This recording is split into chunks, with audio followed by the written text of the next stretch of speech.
Right, well, here we are, and this is an extra special show, isn't it, Chris? It is, because we've got a special guest with us. We're at the Tricks convention, and this, ladies and gentlemen, is Jack Sharp, all the way from Sydney, Australia. Hello, everyone. Great to be here. He's come a long way, isn't he, just for this? He has come a long way. I remember him when he was just a boy.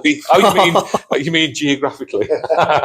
He has. So, well, I started in Dublin, then Sydney, back to Dublin. All over. So Jack, I first met Jack 3 years ago. I did a lecture, a convention in Sydney. Jack picked me up from the airport. We'd never met before then, and then sort of took me into his house. He basically took me back to his house, said, right, here's the house. I'm going to do a show and buggered off. Do you remember? I do remember that, yeah. And we've kept in touch ever since. So, we're at Sticks Convention. And, we are. Tricks. Used to be called Tricks in the Sticks. Sorry, Tricks Convention, not Sticks. Yeah, it used to be called Tricks in the Sticks because it was in the Sticks, but now it's not, is it? It's not really in the Sticks anymore. It's Tricks off the A6. It's Tricks in the Stoke-on-Trent. You don't ring off. You don't. No, it doesn't have the same ring to it, does it? But we're here at the hotel, and as you can see, we've got this, we're in the lovely same room. Yeah, we're in the same room, which is rare because the last couple of times we haven't been together. So we're here together for this special show, and it's good having three of us. So we've got three different. So we're gonna throw some of the questions at Jack that we've been answering over the last few weeks ourselves. So Jack, full-time professional worker in Sydney. So you do mainly sort of family shows. Family shows is my kids shows and a bit of close-up, right? Not a lot, but mainly family shows. Okay. So my sweet spot would be like kind of 80, 100 people, 20 kids, 80 adults. That's the kind of thing. And that's what I pitch myself for. And that's what I tend to enjoy the most. Yeah. So what's the main sort of thing that you do then? Are they like family parties and stuff like that? Or? Yeah, private events mainly. So the standard birthday parties and stuff like that, but I do a lot of the religious things, the holy communions and the christenings at various times of the year. Not so many weddings, actually. We could talk about that. The wedding it's not scene really, for magicians. It's not a big thing. I've heard that. That's same in America as well, isn't it? Yeah, it's not a thing. Yeah. But it's only really weddings. When I first started out doing close-up gigs sort of 25 years ago, weddings weren't a thing here then either, were they? You know, it's only over the last sort of maybe 15 years that it's got. I would say longer than that, personally. But well, I remember doing wedding fairs early on, probably 20 years ago. And the amount of people used to say to me, I've never seen a magician at a wedding. And now everybody's saying like, oh, we had so-and-so at our wedding, you know what I mean? So is it all walk around, or do you get some stand-up? Mainly walk around show at a wedding? So I would say it's mainly walk around stuff, but there's more and more people now asking for something in front of everybody. Yeah. So I think I'm doing one this weekend where I've got to announce the bride and groom into the room and then do a trick for everybody before the speeches start. So it's just a 5-minute spot. That's getting more and more popular now as time goes on, whereas back in the day, everybody wanted this is something else we could talk about. Close-up stuff, at one time, was the most popular thing. Stage and cabaret is coming back big style now. It's interesting. It's gone full circle. Yeah, I always knew it would. But there's a lot of close-up guys now taking that leap to doing stage stuff or turning their close-up stuff into hosting. That's been coming for a while. I think in light of really Paul Martin's courses and things like just that. Just about to mention that, wedding hosting course and things like this and comparing and stuff like that. And Paul's fabulous at it, by the way, and his courses are really good. So, I know a few people who've done them. So before we carry on with that, we've got to follow on from last week's show. So last week we reviewed AirTag. What was he called again? Vanish. Air Vanish by Illusionist. And Graham said he was going to go out and perform it at a gig the next day, and he was going to convince me, because I had a few reservations about it, right? So you haven't seen this, right, Jack? So it's basically, you know what an AirTag is, right? So it's a vanishing AirTag using a similar thing to the vanishing card box. The vanishing deck. The vanishing deck. And then you can make it appear seemingly anywhere. So, did you do it? How did it go? Half did it. So there is a flaw with the trick.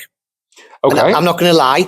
There is a flaw with the trick, which I didn't realize until I started playing with it. Which properly. is you can't do it on an Android phone. Have you got an Android phone? Of course I have, because I'm successful. You pauper. I have a very posh Oh, by the way, everyone, there's a better Rod Stewart lookalike than Graham here this weekend. We're going to try and get a picture of him later on. Steve. Oh, Steve Burley. Steve, honestly, he makes you look like a second rater. Taylor will cut in a picture of that now. There you go. Taylor's not even here and he's getting bullied. I know. So back to Air Vanish. So Air Vanish, you can only use it on an iPhone. The app is only available for iPhone. Just to quickly run through the trick, Chris pretty described it fairly accurately. The effect is you bring out an AirTag, you attach your keys, it's in a little holder, you show it, you place it back in the holder, you place it on the spectator's hand. When they open the hand, it's disappeared. You see, now when things disappear, people wonder where do they actually go? They do have to go somewhere, right? In fact, name any city. So the person names a city, you bring your phone out and you show that AirTag has now travelled to the city that they freely named. You see it literally as an animation, go across. And you go, but it doesn't stay there forever, it'll come back. So now you shake your phone, now it travels back. And now you say, and they open the hand, it's still not there. You go, well, hang on, it's gone somewhere. And then it reappears maybe in the spectator's pocket or under the watch or in your shoe or something. Yeah. So how did you do it? Because the app wouldn't work with your... So because the app, I couldn't get the app to work, I ordered the extra tag under the watch. So as you get there to put the hand out to take the other one, to take the Vanish and gimmick, I load it under the watch. Then I took the gimmick out. I just did it as a very quick throwaway thing, to be honest. And I brought it out, put it in, put it around the hand, opened the hand, it was gone. And that does get a strong reaction. Yeah, I'm sure it would. Because anything... Does it get a stronger reaction than just doing a sleight of hand vanish of a coin and it appearing under a watch? I would say honest. I would say about the same, but I haven't given it the... No. I haven't. I don't think it's fair to say that because I don't feel like I've given it the flight time it deserves.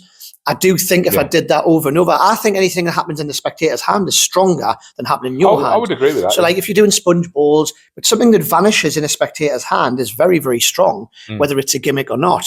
But when they hold on to that thing and they open it and they turn it over, and was there any? And it's gone. See, I thought, and I didn't, and I said last week I wasn't sure if I was thinking like a magician, right? It seemed obvious to me where it had gone. Yeah, well, I've not seen it, so I'm not sure, but. So you know what we're talking about with the vanishing deck thing, right? So imagine that you've got like a key fob, and you take the AirTag out, and then you turn the fob over and you push it back in. Yeah. So now when you turn it over, it's gone, and it uses the same methodology, principle, right? Yeah, same principle. So I kind of thought, well, does that seem a bit obvious? So from how many times did you do it? I did it twice. And the reaction when it vanished was strong both times? I thought it was strong. Okay. But I do think part of the strength, I think that's only 50% of the trick. I do think it's not a trick that I would do again unless I had the app. Because personally, I think the app sells the trick. I just think it's really novel.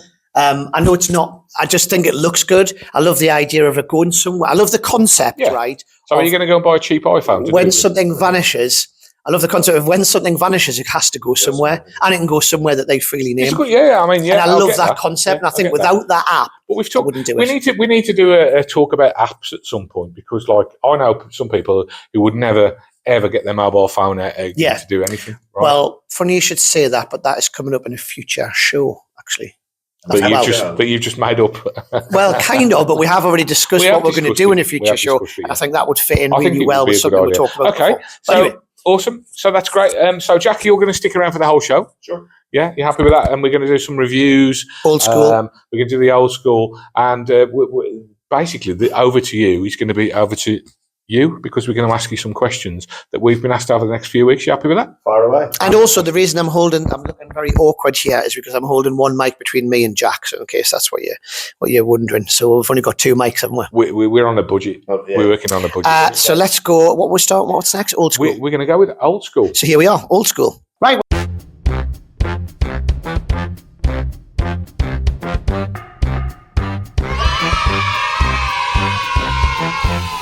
So, old school this week is Double Cross, which we talked about last week.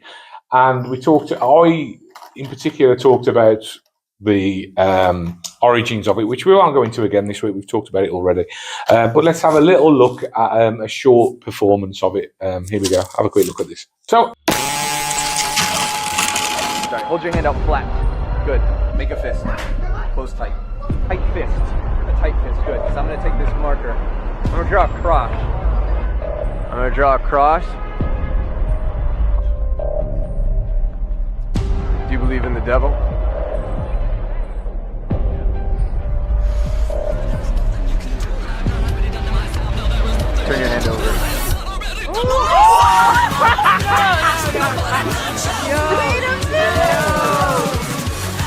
such a fun tool. Oh my God! How are we doing this? You believe in the devil? Turn your hand over and then you fall.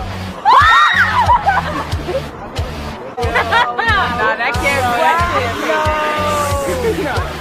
How the f did it get there? That is the scariest thing in the world. No.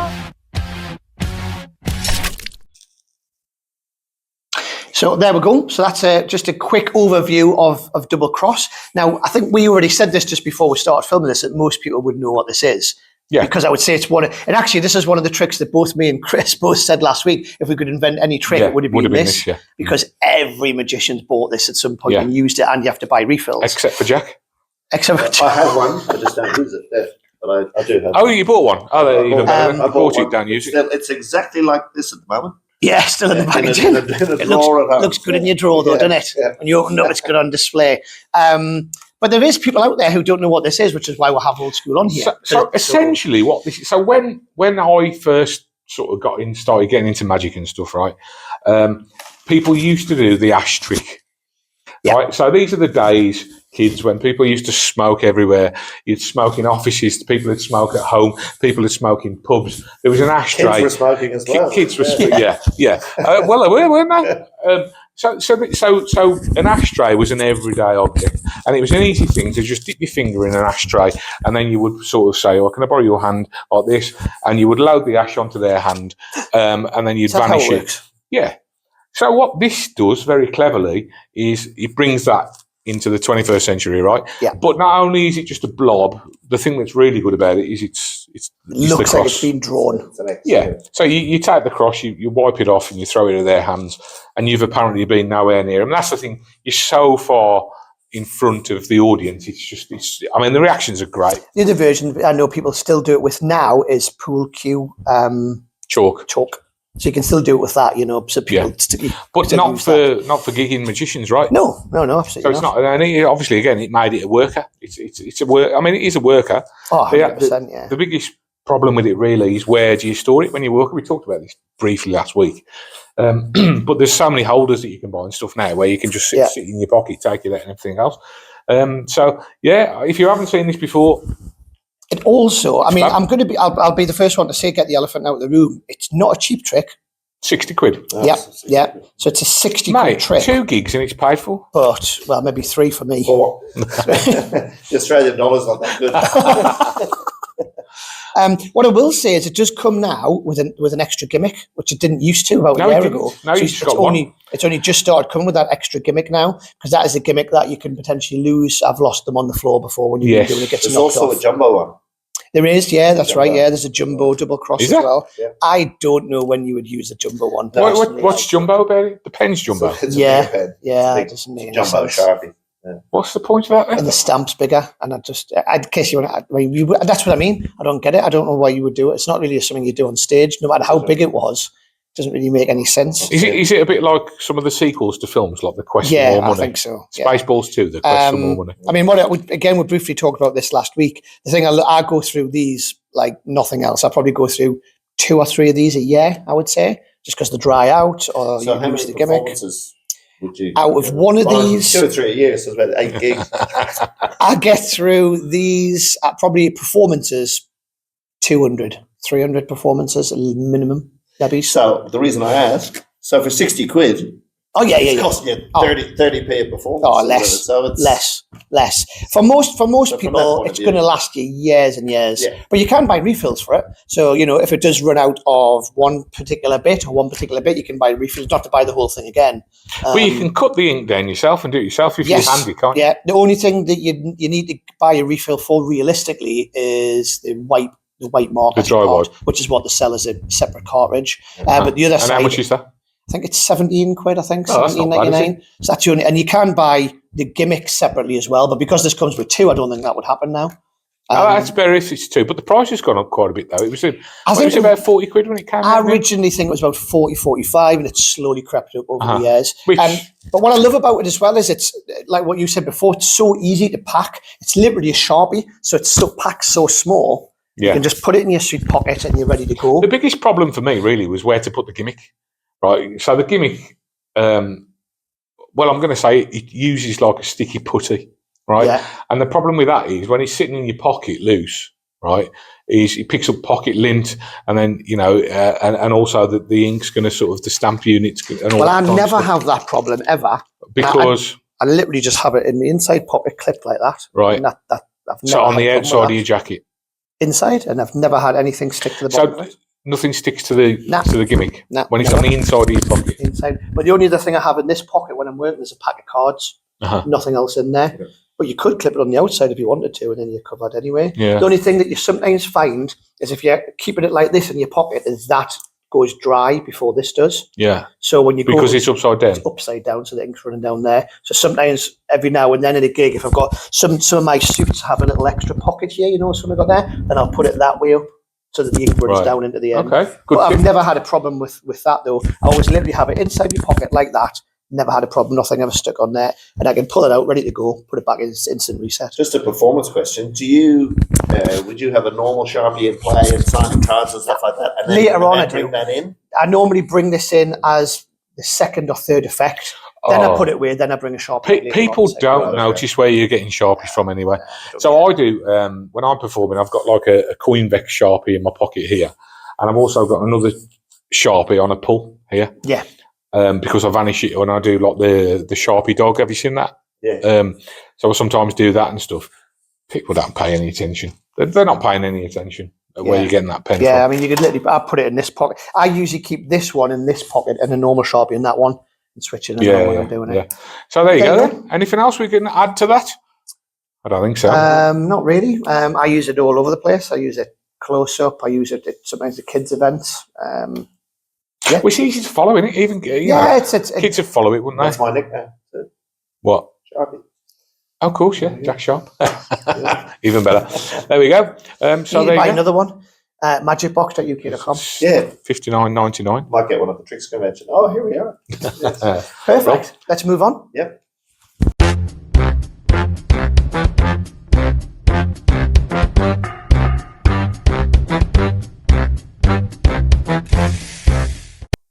So over to you. Well, this week it's over to you. So we've been inviting questions from viewers, and one that we spent a lot of time talking about is opening effects and opening tricks and things like that.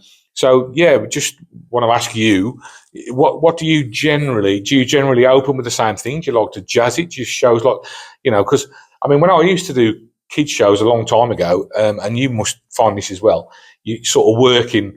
Once you start working for a little group, you tend to see the same families for a little while. Yep. So do you freshen it up and do different openers? How do you approach it? I'll tell you, by and large, an important tip that I learned many years ago is to get the rapport initially. So the trick itself never really matters for me. I've got to get the rapport. So there's a bit of nonsense with telling them my name and what's your name, and I have all that kind of thing. Have you got a stage name or something for shows like this? Are you like Silly Sausage or something? Just Jack Sharp. just Jack Sharp. Yeah. Just Jack Sharp. Silly Sausage. That's you, isn't it? Yeah. I love how that came. I love how that was the. Where did that come from? Here's me thinking about answering the question. He goes, "It just." Of course, it is. I love that. Hello, it's Silly Sausage. I love that. That's good, actually. You should go, mate. It's a new thing. Are you allowed to work with kids again? Or? Don't say that. So Silly Sausage, right? I mean, Jack Sharp. That sounds like it could be, because your name's not actually Jack Sharp, is it? Oh, I know the truth of this. It's Silly Sausage. It's Captain Jack Sharp. So, I'll tell you what I do. So it's a rapport building, and with the tricks themselves, it's always something where they have to shout out. Sometimes a counting trick if the kids are quite young. So I might do a 5-card repeat, something like that. Because you do like a lot of, sorry to interrupt, you do like a lot of things like adult cabaret, but you do it for kids as well, because there's a lot of adults in the audience, right? Yeah. Because I think when I was staying at your house, you were making up the box for the 5-card opener, right? The Bill Abbott one. I do that. So you do a lot of that with kids there and stuff as well. Yeah, and I have a couple of yes/no things as well. So it's basically just rapport building, get the interaction, get them going. I'm not the magician who walks out and does a period cane. Don't use live animals or anything like that. So I'm not the dove guy. But there's still a lot of that in Australia. I've seen a lot of people I've met in Australia. They still like, and I'm thinking, like Anthony Damasi, for example, Yep. still produces rabbits in his shows, right? Yeah. And I think Sean Taylor did it as well, didn't he? You know, Yeah, a lot of not all magicians that long ago. still. Why is But that not done as much you over don't here? get it in the UK, do you? It's at all. No, now, I don't think. I think there's still a few magicians out there that do rabbits at the end of the show, but that's it. I don't know any. But there's not many anymore. So is there anyone opening with a dove routine? No, nothing. Not many. I don't very rare. I know two people do magicians in dove the magic. UK who do Wow. doves. So Dave Pitt, Adini, as you say, on the cruise ships and everything, he does doves. And Oliver Tabor still does doves. And Yes. what's the guy from Scotland called again? Jock McTavish. Silly sausage. He's going to kill us now. Silly Haggis. I've forgotten what he's called now, but he still does a dove act. I It's don't good. know. And we've had him at the Magic Circle dinner before. I can't remember what his name is. He's going to be foaming if he's watching this. Anyway, carry on. We can edit it in. Edit it in. So that's my opening. So give me an bag example. Is, What trick? So give me an example as a. well, as a- you as a mentioned that rapport one. So builder. a 5 or 6 card repeat. Right, so you would open is with a good that, one. Yeah. Mhm. I do a cards across type thing, but it's with discs. So they're colored discs. So it's kind of you hold those and you hold those. But by and large, it's just getting to know the And kids. what- And this might only go for 30 seconds or a minute, Uh-huh. just to get to know them. Just to get to. Yeah. And what about? I know you said you don't do a lot of close up, but let's say you've been booked for a close up gig, right? What is your opener at a group of people in a close up environment? Usually a 2 or 3 card Monty, something simple. Yeah, just with a couple of cards, just boom in the pocket. Now the queen's there, that kind of thing. Yeah, Right. that's what I do. That's a popular one, I know. So what's interesting about this? Can I borrow that mic a second again? So what's interesting about this is last time we talked about this, we talked about openers, but it was really just openers for close-up magic. Yes. We didn't really talk about kid stuff. No. So I'll tell you my sort of opinion on it, or my open. I'll tell you what my open is. Most people, if they've seen me lecture, know what it is. So for me, I like to come out in front of the audience, and I want to get the adults hooked straight away. So I am the guy that you said that you generally on. I do a newspaper tear. It's usually my opener. So I'll walk out and do the newspaper tears. The first thing I do. Which so one? It is the Axel Hecklau's one. version, but it's his basic version because it's almost instant reset. So I don't do the whole, can I say, gluing the thing together. It's a lot with the simpler method of his. Because we did the note paper on a review. We did. Not so long ago, So I'll literally go out and I'll do that straight away so that all the adults in the room go, actually, that was pretty good. And now I've got their attention generally at the start of the show. But my kid show, if you've seen it or you've seen me lecture before, is not This is really the award-winning kids show. I don't like to mention that I was British champion, but don't like to talk about that. For 2 years? Well, technically, because 1 year didn't happen. But anyway, but yeah, I like to get the attention of all the adults in the room, and then the show's not really a kid show; it's adult magic scaled down for kids. Well, that's kind of what I do. Yeah, which is family, which is what you mentioned before. But yeah, so for me, I like to open with something like quick, snappy visual to get the attention of the room and then move on. But we've all got with different styles and stuff like that. A quick question? I know this is going down a rabbit hole now. Do you just do the show when you're booked, or do you also do like a package, like with games and stuff and other things involved? Or? I don't do games. I don't do games. Balloon twisting would be the only extra thing that I would offer. Don't use live animals, as I said. Sometimes I might do a bigger effect at the end, maybe a chair suspension, or I have a magic carpet that I might do, and maybe charge a bit extra for that. But it depends on that. And do that with the birthday kid or whatever, or do you use an adult for that? No, with the birthday child. So it's a good opportunity for a video or photo. What's your sort of length? 45. 45. Yeah. 45. I can do longer if they really want full 60 minutes, but 45 I found is the sweet spot. Yeah. Just interesting when you're talking about the adults and the kids there as well. A lot of entertainers say to me, they say, "Oh, the kids are all talking and stuff." The parents are all talking and stuff like that. The only way, and this is a tip you've got to do, the only way to stop them talking is to entertain them. You're never gonna win them over by going, "Oh, excuse me, do you mind? Excuse me." And you have to get them. You have to get them early, like Graham said, don't you? I mean, I used to do all these shows myself, and you have to get them. You have to get them with your first trick, really, because if that, the minute they think that you're just going to be like a silly sausage, that's the theme of the show this week. They're just going to start chatting, and especially if there's and you must have both done them when there's a bar in a working men's club or something like that for a kids' party. As soon as they get up the bar and they start drinking and everything, and it can become like being in a pub quite quickly. Well, I do refer to them. So it's a rapport, as I said, the rapport building with the kids, but also with the grown-ups. Yeah. It's, hey, Mum, hey, Dad, all right. I go, look, it's a family show. You're going to love this as well, and blah, blah, blah. So I do that as well. So they're in. Yeah, right? yeah. And then also, if I see someone start talking, I say, "Oh, sorry to interrupt. You might have to come up here and help." And they, these little things, so they know it's the thing. Bringing them back in when they start to drift off. You've got something that you. Yeah. I sometimes do that with a D-light or something. If I see one of the parents go on the phone, I'll go over and pretend to take the light off their phone or something, or I'll do the grinder effect we talked about the other week. Where I'll grind the phone, or I'll do a gag with the grey hair or something like that, just to bring them back. Back in, Okay, brilliant. Great. Yeah, it's interesting. So now we're going to ask you an interesting question. We both answered this last week. Graham had a real. Was your gig last week better than that previous one, by the way? Good. So Graham had a real stinker of a gig at an old people's home where everybody was asleep apart from one person, and I think he said it was his worst gig ever. So tell us about your worst ever gig. Or your worst ever experience at a gig. Worst ever. I don't know if I could single out one. Actually, there was one. They're all that bad, yeah. No, he's too good. So very often everybody's had a stinker. Yeah, so very often there's one little thing that goes wrong, right? Or one little thing that's not ideal on the day, right? You can't get a parking space, but the rest of it's okay. All right, you get a parking space, but you realise the lift's not working. So I had one gig where everything that could go wrong went wrong. There was no parking. The lift was out. The stairs were up. Nobody would help me. There was the kids were meant to be there 20 minutes before. They were late. Then the parents came in and started serving food during the show. It was just everything that could go wrong went wrong. And it was my own fault. It was my own fault. Why? I'll tell you why. That's all out of your control. It was my own fault. It was a number of years ago, and I learned a valuable lesson. I think I must have taken the booking quite quickly and then not followed up before the event with all those I-dotting and T-crossing questions.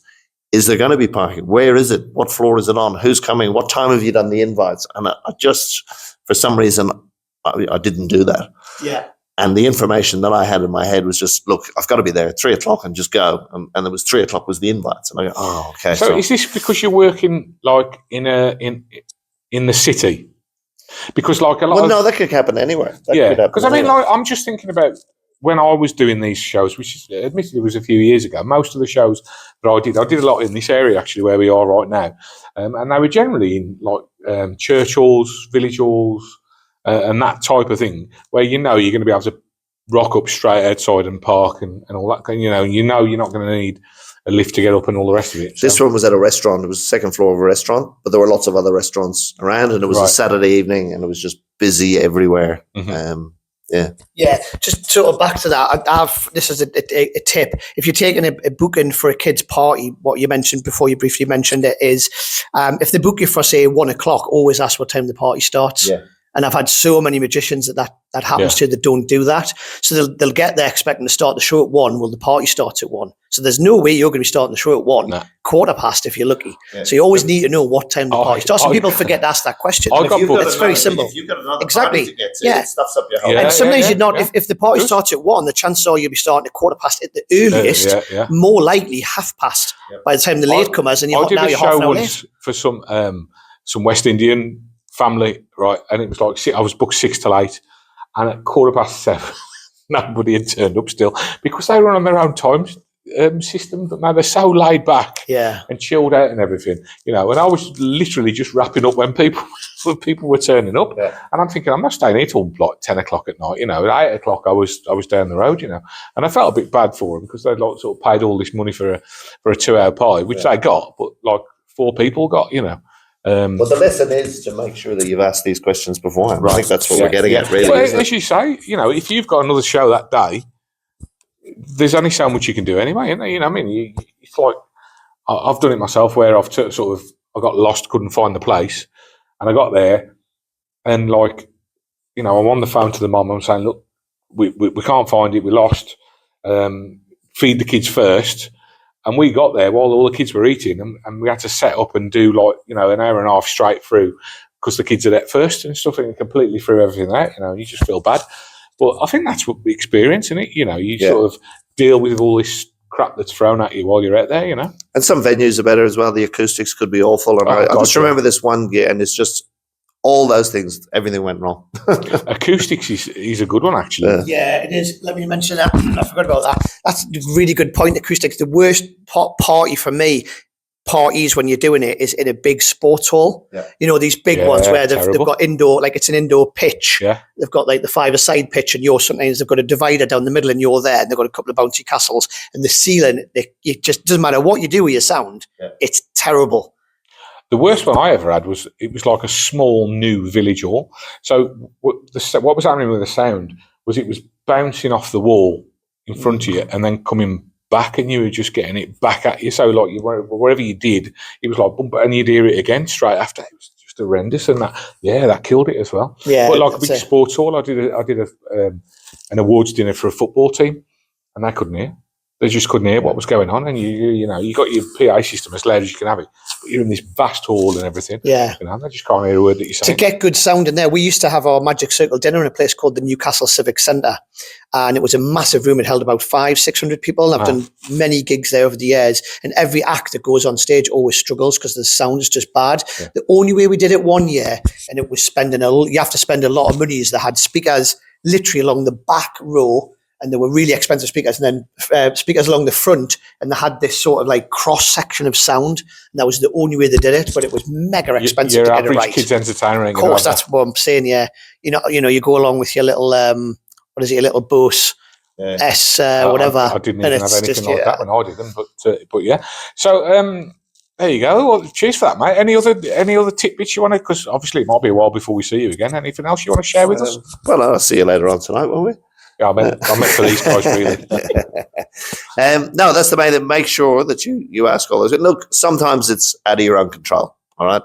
But make sure that you can make life easier at your end before the gig. Yeah, make sure you know where it is. And very often it's a place that I've been to before. And if I've taken the booking, at least I'm aware that it's going to be tough. Yeah. And I'll get there maybe a bit earlier, and I'll maybe get in and try my speakers in a different direction because I've been here before and I've seen. So yeah. Yep. Fantastic. There you go then. Right. Well, over to review time now, I think. Let's go.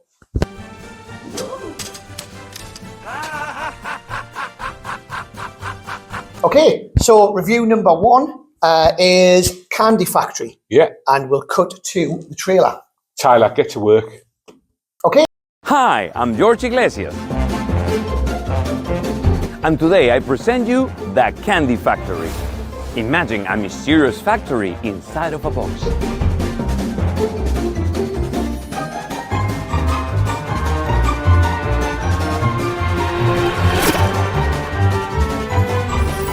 Watch smiles multiply as candy appears like magic.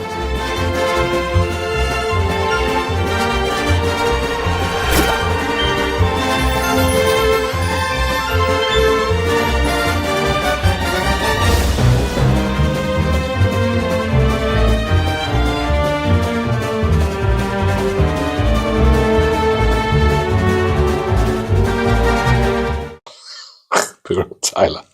Okay, so there we go. That's the trailer. That looks great, doesn't it? I think it does look good. It's based on a very old principle. Yeah. But I can't remember what the principle's called now. Any ideas? Not sure what the principle's called, but I know the thing on the thing. Oh, that one. Yeah, that thing. Do you know what I mean? Yeah. The thing on the behind the thing. It's that old principle. Yep. So this has been around a long time, usually made in wooden boxes. I remember we used to sell a little metal version, which you used to produce silks. Was it called a silk? No, I was going to say a silk caddy, but that was the other box, which was that way around. Silk caddy, yeah, that was a different way. We had a little metal one which flipped open and then you produced it. So this has made it more visually interesting. Yeah. Lighter. Yep. I don't know. I mean, what is it? 40 quid. Yeah. How long is it going to last? In and out? I mean, one thing I noticed when I used to do like shows using props like this was when you're getting it in and out of your car, in and out your roll-on table and everything else, yeah, things do get bashed around quite quickly. Yeah. So, How long is it going to last? I'm not sure. I mean, it's like a Tyvek card. So it's no tear stuff. But it does pack flat. But I mean, it's not for me. If I was using it, I would have it packed up and inside my kids' box, so it would get chucked in the kids' box before it went in the car, so it would be protected to some extent. I mean, I used to use Flytow flour, right? And that thing, I mean, it used to get down great for the younger kids. Terry Herbert's did a fantastic routine, if you remember it. But it just used to get bashed around in the box and stuff, It's just one of those things, unfortunately. What I kind of like, I mean, it's got pros and cons, which we'll talk about in a second, and I think Jack's got a couple of things to say on that. What I like about it is it packs quite small but can play quite big. Now, for me to use it, I would probably use it at the end of a show when you get the birth to child up, and I love the idea of seeing how it's printed to look like a factory. So the idea is it's a sweet factory, a candy factory, sweet factory. You press the button and you pretend it's doing the bin. Oh, by the way, and then produce the sweets for the kids at the end. Always have individually wrapped sweets. Yes. Because the last thing you want is some mom getting all funny with you because nah. And if you're doing it in an Australian summer, don't use chocolate. Because it's going to melt. Or even anywhere it's warm, don't have chocolate. If you have it summer in the UK, which this year is July the 4th. For that one day, I mean, other ways you could do this, if you're going to produce sweets, what would you use? A dove pan, a drawer box, which all take up space. That doesn't. Yeah. Packs very small. Yeah. I mean, it's very visual. We just watched the trailer, saw it performed. It's very visual, and the fact you're turning it over, and like you said when you were watching it, it's a fooler for adults as well. Yeah, I think it is. Cons. You had one, didn't you? Yeah. Well, one thing I noticed is magicians are always thinking, how are the angles? And often you think, how are the angles from the side and from behind? Yes. For this one, the angle is, funny enough, from underneath, because I would very often be in a situation where the kids are literally a foot in front of my toes, and they're 2 foot from the ground. So they could be looking up the bottom of the best thing about kids, of course, is they'll never ever point out if they know how a trick's done, will they? Yes, that's right. So that's the only thing that I spotted immediately. I thought if you've got someone almost under your feet, they can see straight up. But you can manage that as a performer. You've got to manage that, yeah. But the first time you don't manage it, then you're going to prepare to get busted. Because kids will call. But it's only a small con. So So Jack, would you buy this? I would use it. I have other similar things, and I do one for for 40 quid. I'd buy it. Yes. Yeah, and would you use it? I would use it occasionally, more on a stage than in a. Okay. Graham, would you buy it? I would agree. Yeah, I would buy it. I would use it. I think, like you said, the cons is maybe it might not last forever. I don't know how durable it'll be if you start using it a lot. But it's that new. I mean, if it's scratch resistant, Tyvek and all the rest of it. It's just these things tend to get, especially if they put in a roll-on table. I mean, maybe you put it in an envelope, a big envelope or something, give it another layer of protection.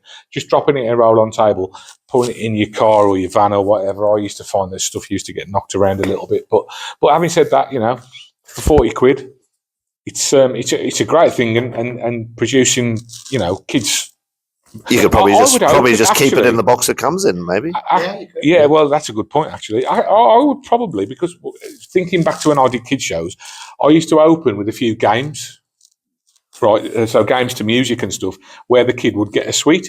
So you could open with this, produce the sweets, and then you give the sweets as prizes. Yeah, so it's a good magical opening to your show before you then go into games, before you go back to the magic. Maybe as a running gag, could it sit on a table and every now and then you show it empty and then you get a couple of sweets and then it's empty again? In the trailer, he does produce sweets twice, doesn't he? Yeah. So if I was doing kid shows, I would definitely buy one of those. Yeah. The only other thing I would say this would be perfect for is anybody out there who's just starting off doing kids magic, because kids props, if you don't know, tend to be really expensive. You're talking hundreds for some stuff, thousands, in fact. Really? For some of the really good ones, like the animated duck. The one Magicbox have started. Really? Selling. Is that right? So you could be talking a lot of money. So I think for 40 quid, it's a good, nice, big visual, good looking prop that you can put. I think the most expensive thing I ever had in my kids show was Rampage Rabbits. Was it Rampage Rabbits?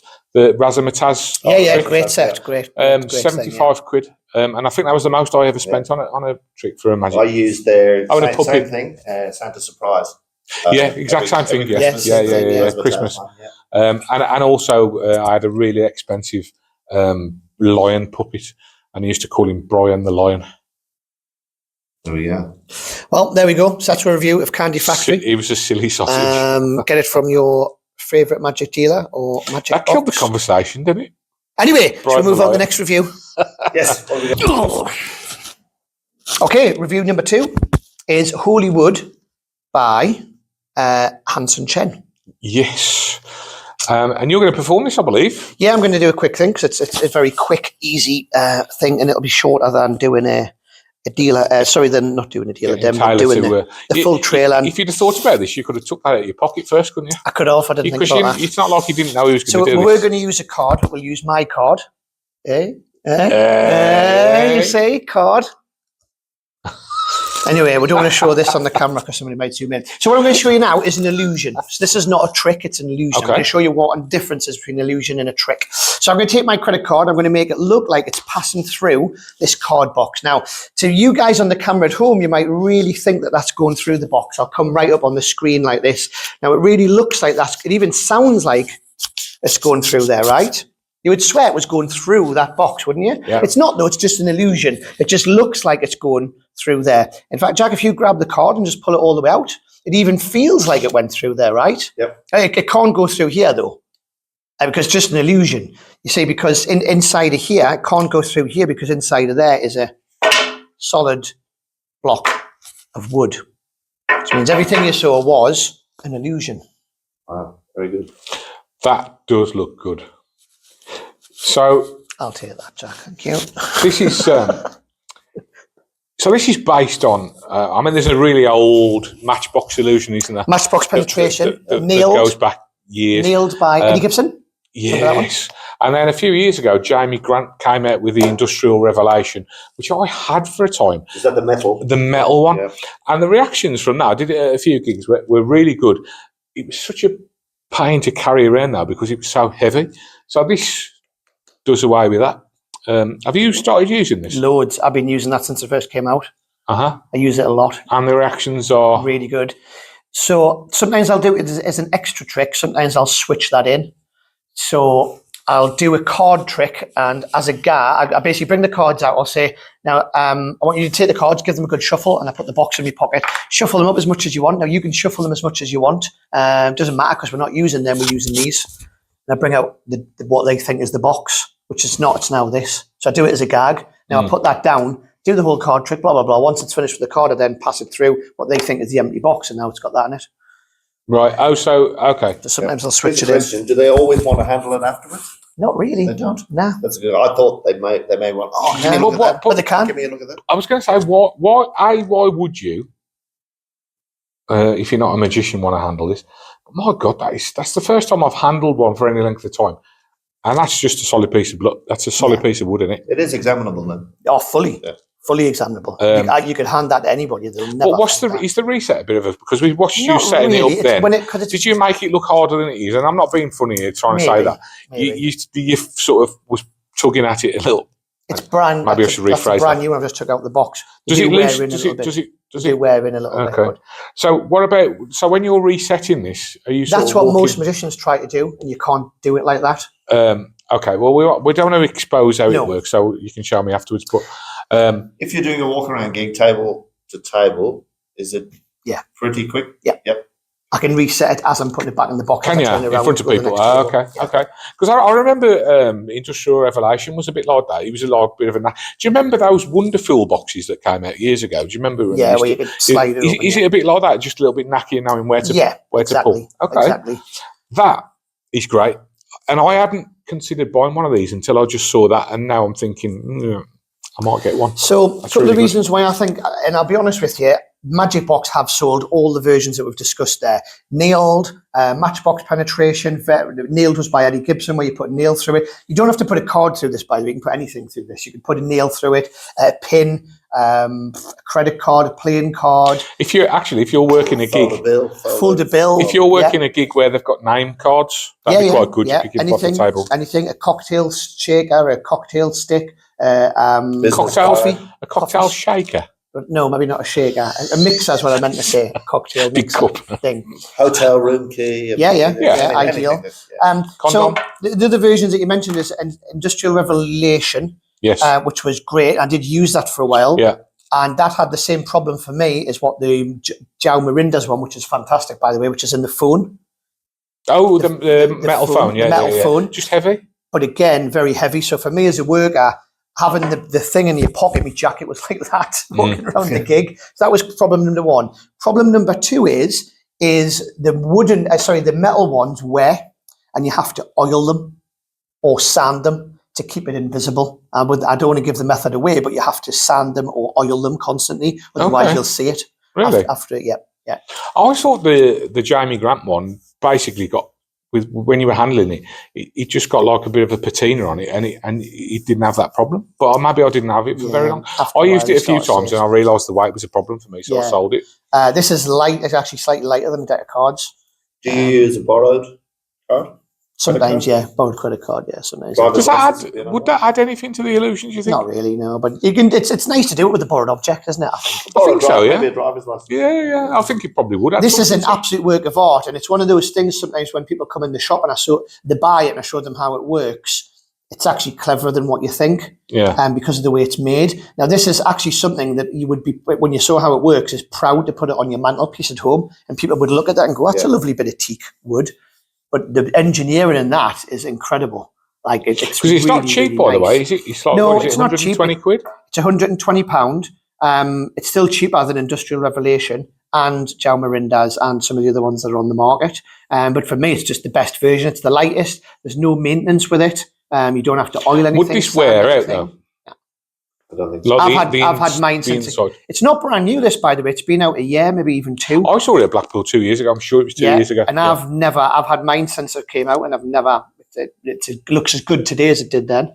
I'm not talking about the outside. I'm talking about like the. Is there anything on the inside that might start to wear so it comes? Mine, well, maybe there is, but mine hasn't. No. And I've had mine a couple of years. Okay, yeah. Cool. Well, there you go. So you've already bought one and you already use it, so that's good enough for me, Jack. Would you buy it? I've got one. You've got one? Once again, I haven't used it much. I have played around with it. I did use it a couple of times and loved it.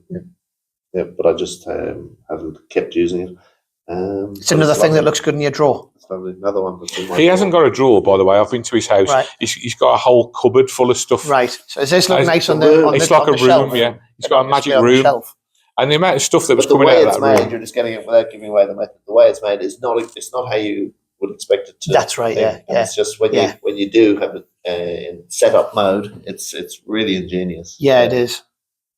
Well, there you go. Well, what about you, Chris? Yeah, definitely. In fact, I might buy one. Here's one. Yeah. Well, yeah. I'm not paying that for it though. No, I would use that 100%. Yeah, because I know the reaction that I got from Industrial Revelation was really strong. So I know it works. Yeah, absolutely. Yeah, it's great. There you go. There you go. That's the reviews for this week.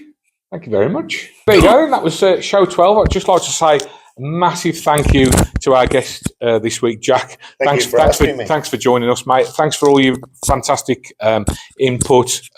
Hopefully he gave you guys some great tips. He also, I don't know if he's going to make the cut, but he actually did a thumbs up at the end of that last section as well, which has kind of become especially Graham's signature. You know, I started doing it without thinking, and now it's become a thing. Yeah, it's like even little cartoon characters is doing this. So yeah, thanks for joining us, mate. And my pleasure. Any last thoughts before you go back to Down Under, or Dublin and then Down Under? Okay, Dublin on Thursday and then back Down Under 10 days after that. But I'll be back again around probably August, September time. Oh, fantastic! Well, it's always great to see you, we'll catch up again. Yeah, absolutely. The beers are on you. Brilliant. So there we go. That is another episode, and we'll Subscribe if you haven't already. Click the like on there and send us more questions. Any other questions that you've got? And we're going to go for 6 thumbs up this week. That's it. See you next week.